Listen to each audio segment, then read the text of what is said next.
आयु वृद्धि आरोग्यता ज्या चाहो संतान, शिव पूजन विधिवत करो, दुख हरे भगवान। राधे राधे मेरे प्यारे भाइयों बहनों माताओं व बंधुओं, संस्कार की बातें चैनल में आपका स्वागत है। बंधुओं, आज भोम प्रदोष अर्थात मंगल प्रदोष के दिन मैं आपके लिए लाई हूँ प्रदोष व्रत कथा, पूर्ण पूजा विधि और महत्व। बंधुओं, प्रदोष व्रत कथा को सुनने मात्र से 1000 अश्वमेध यज्ञ के बराबर पुण्य की प्राप्ति होती है।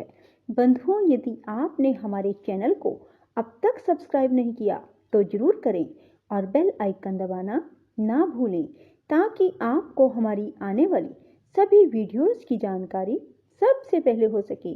बंधुओं, वीडियो को पूरी सुनने के बाद कमेंट बॉक्स में जय शिव शंकर भोलेनाथ जरूर लिखें। बोलो शिव शंकर भोलेनाथ की जय हो। बंधुओं, अब आप हमारे साथ फेसबुक पर भी जुड़ सकते हैं, जिसका लिंक मैं नीचे डिस्क्रिप्शन में दे रही हूँ।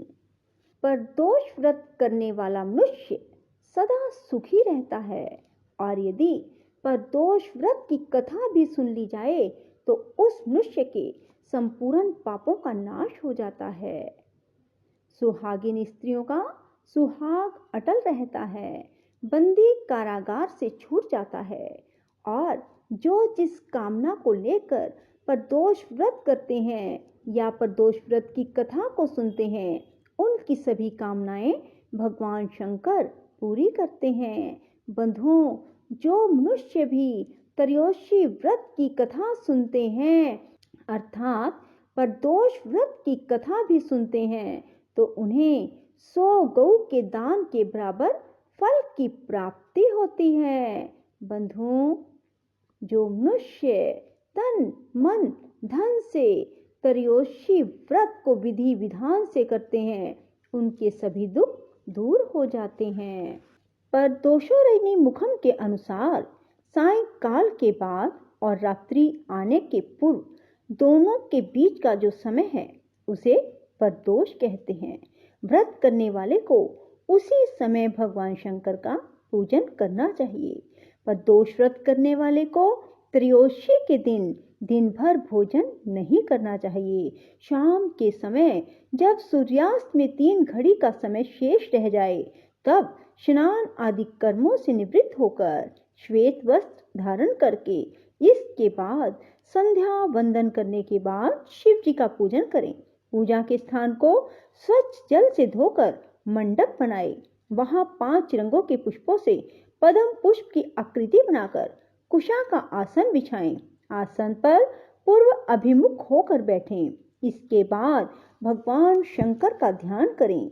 ध्यान का स्वरूप इस प्रकार है: करोड़ा चंद्रमा के समान कांतिवान, त्रिनेत्रधारी, मस्तक पर चंद्रमा का आभूषण धारण करने वाले, पिंगल वर्ण के जटाजूटधारी, नीलकंठ, अनेक रुद्राक्ष मालाओं से सुशोभित, वरद हस्त, त्रिशूलधारी, नागों के कुंडल पहने, व्याघ्र चरम धारण किए, रतन जड़ित सिंहासन पर विराजमान शिव जी का ध्यान करें। बंधुओं, व्रत के उद्यापन की विधि बता रही हूँ। प्रातः स्नान आदि कार्य से निवृत्त होकर रंगीन वस्त्रों से मंडप बनाएं। फिर उस मंडप में शिव पार्वती की प्रतिमा स्थापित करके विधिवत पूजन करें। इसके बाद शिव पार्वती के उद्देश्य से खीर से अग्नि में हवन करें। हवन करते समय ओम उमा सहित शिवाय नमः मंत्र से 108 बार आहुति दें। इस प्रकार ओम नमः शिवाय के उच्चारण के शंकर जी के निमित्त आहुति प्रदान करें। हवन के अंत में किसी धार्मिक व्यक्ति को सामर्थ्य के अनुसार दान दें। ऐसा करने के बाद ब्राह्मण को भोजन दक्षिणा से संतुष्ट करें। व्रत पूर्ण हो ऐसा वाक्य ब्राह्मणों द्वारा कहलवाना चाहिए। ब्राह्मणों की आज्ञा पाकर अपने बंधु बांधवों को साथ में लेकर मन में भगवान शंकर का स्मरण करते हुए व्रती को भोजन करना चाहिए। इस प्रकार उद्यापन करने से व्रती पुत्र पौत्र आदि से युक्त होता है तथा आरोग्य लाभ करता है। इसके अतिरिक्त वह अपने शत्रुओं पर विजय प्राप्त करता है एवं संपूर्ण पापों से मुक्त हो जाता है। बंधुओं, ऐसा स्कंद पुराण में कहा गया है। अब मैं आपको प्रदोष व्रत का महत्व बता रही हूँ। बंधुओं, त्रयोदशी अर्थात प्रदोष का व्रत करने वाला मनुष्य सदा सुखी रहता है।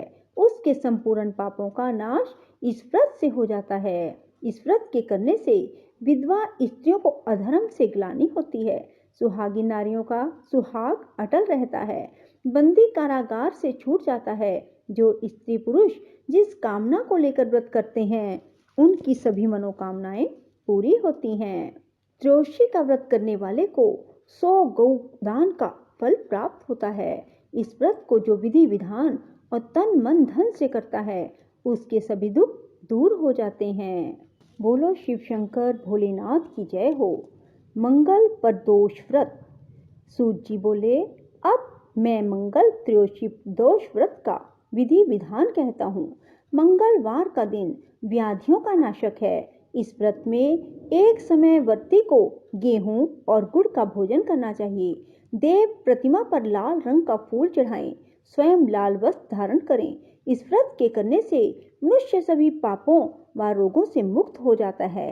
इसमें किसी प्रकार का संशय नहीं है। अब मैं आपको उस बुढ़िया की कथा सुनाती हूँ जिसने यह व्रत किया और मोक्ष को प्राप्त हुई। प्राचीन काल की बात है। एक नगर में एक बुढ़िया रहती थी। उसके मंगलिया नाम का एक पुत्र था। वृद्धा की हनुमान जी पर बड़ी श्रद्धा थी। वह प्रत्येक मंगलवार को हनुमान जी का व्रत रखकर यथाविधि उनको भोग लगाती। इसके अलावा मंगलवार को ना तो घर लीपती ना ही मिट्टी खोदती। इसी प्रकार से व्रत रखते हुए जब उसे काफी दिन बीत गए तो हनुमान जी ने सोचा, चलो आज इस वृद्धा की श्रद्धा की परीक्षा करें। वे साधु का वेश बनाकर उसके द्वार पर जा पहुंचे और पुकारा, है कोई हनुमान का भगत जो हमारी इच्छा पूरी करे। वृद्धा ने यह पुकार सुनी तो बाहर आई और पूछा, महाराज क्या आज्ञा है। साधु वेशधारी हनुमान जी बोले, मैं बहुत भूखा हूँ, भोजन करूंगा, तू थोड़ी सी जमीन लीप दे। वृद्धा बड़ी दुविधा में पड़ गई। अंत में हाथ जोड़कर प्रार्थना की, हे महाराज, लीपने और मिट्टी खोदने के अतिरिक्त जो भी काम कहेंगे मैं करने को तैयार हूँ।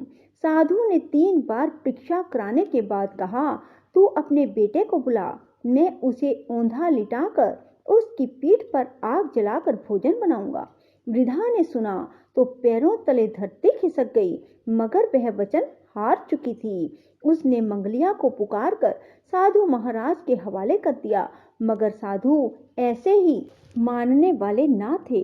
उन्होंने वृद्धा के हाथों से ही मंगलिया को औंधा लिटाकर उसकी पीठ पर आग जलवाई। आग जलाकर दुखी मन से वृद्धा अपने घर के अंदर जा घुसी।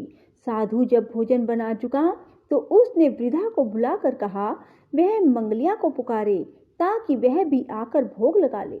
वृद्धा आंखों में आंसू भरकर कहने लगी, अब उसका नाम लेकर मेरे हृदय को ना दुखाओ। लेकिन साधु महाराज ना माने तो वृद्धा को भोजन के लिए मंगलिया को पुकारना पड़ा। पुकारने की देर थी कि मंगलिया बाहर से हंसता हुआ घर में दौड़ा आया। मंगलिया को जीता जागता देखकर वृद्धा को सुखद आश्चर्य हुआ। वह साधु महाराज के चरणों में गिर पड़ी। साधु महाराज ने उसे अपने असली रूप के दर्शन दिए। हनुमान जी को अपने आंगन में देखकर वृद्धा को लगा कि जीवन सफल हो गया। बोलो शिव शंकर भोलेनाथ की जय, श्री हनुमान जी की जय। राधे राधे, जय श्री कृष्णा। बंधुओं, यदि आपको हमारी वीडियो पसंद आए तो इसे लाइक करें और शेयर भी जरूर करें। धन्यवाद।